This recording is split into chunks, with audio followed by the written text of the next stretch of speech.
But if you ask me, as your Minister for Security, what faces us in those areas is at the heart of the survival of Kenya. Maybe not in the immediate, but if we let that nonsense continue, this country 20, 30 years today might find it impossible to exist. There will be total breakdown of law and order. So, Chair, between this afternoon and tomorrow morning, I'll be announcing very drastic measures. And I will not announce them from Rivasha or from Nairobi. I announce them from the combat zone. Very drastic measures. So let the other things continue. Give me the job to deliver what I've been asked to deliver. We have gazetted parts of 6 counties which we consider disturbed and dangerous. We started an operation on 13th of February. Over the last 3 weeks, Honorable Chair, members, we have been able to deploy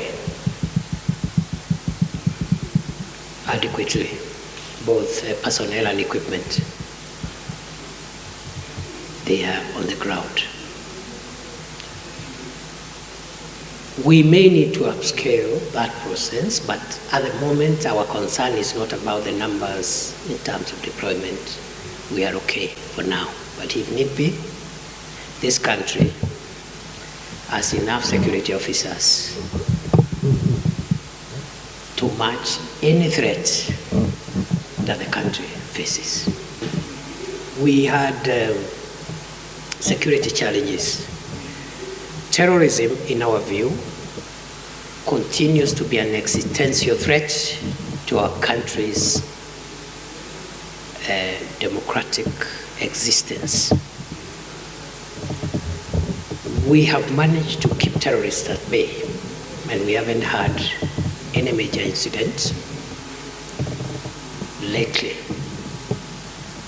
But I want to confirm to you, Mr. Chairman and members, that we have thwarted numerous serious attempts by terrorists to hurt us.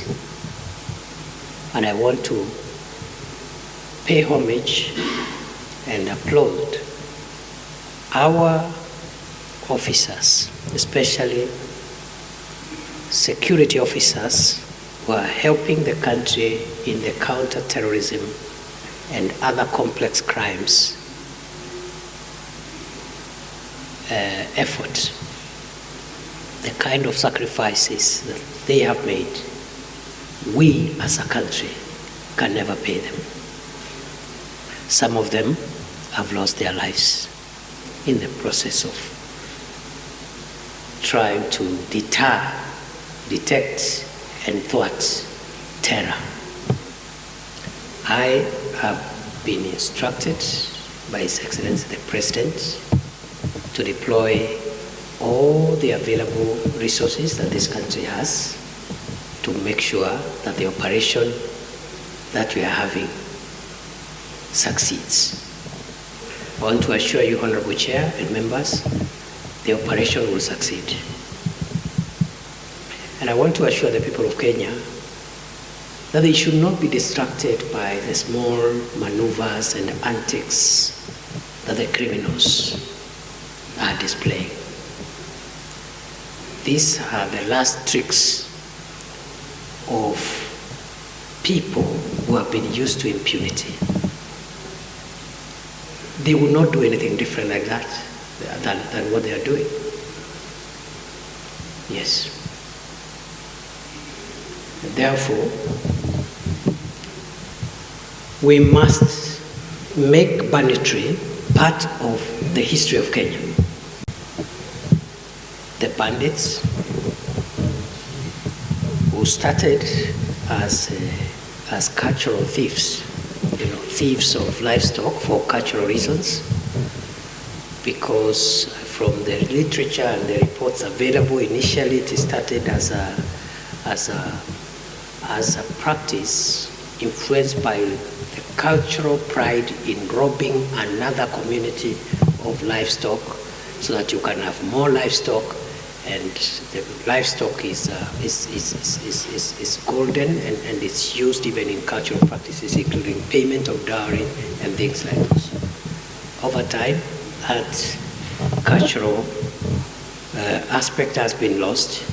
It was replaced by commerce and politics, and as a country, it might be a bit costly to arrest the situation if it escalates beyond where we are at the moment. I have studied what other countries have gone through, Mr. Chairman, and I can tell you without any fear of contradiction that unless we stop the killings that are happening now in the name of banditry, the country will pay dearly in the long term. We are not only profiling cases of senior people, even small people like the young boy who is said to have been murdered mysteriously, which I have discussed with the DCI this morning, and action has been taken. I want to thank the DCI for very professional and quick action, because that matter now will be taken over by the homicide unit from the DCI headquarters, which is dispassionate from the local issues in case there was any collusion. And while at that, let me say as follows. It is the policy of this administration to make sure that all officers of government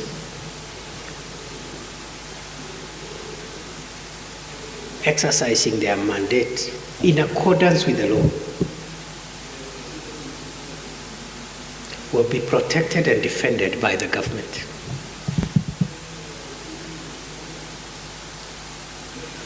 At the same time, all officers of government who misuse the freedoms, the privileges of office to harass or to hurt other people, the government will, on behalf of the complaining public, isolate such officers, punish them, and deal with them in a manner that serves as an example.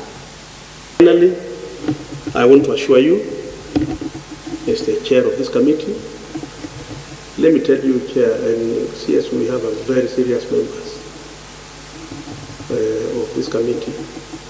It's only that today we are 5 here. We are 9 in number. Some of them are out of the country, but we are expecting agenda professor anytime soon. So will be a number that is reasonable. We are very committed. We gave you the assurance when we visited you in your office, when we paid a courtesy call to you, and we will continue to work very closely. In terms of policy, be assured, any policy from your ministry, we will take up in Senate and ensure it is done. Legislative intervention that you feel we need to do, again, we will be more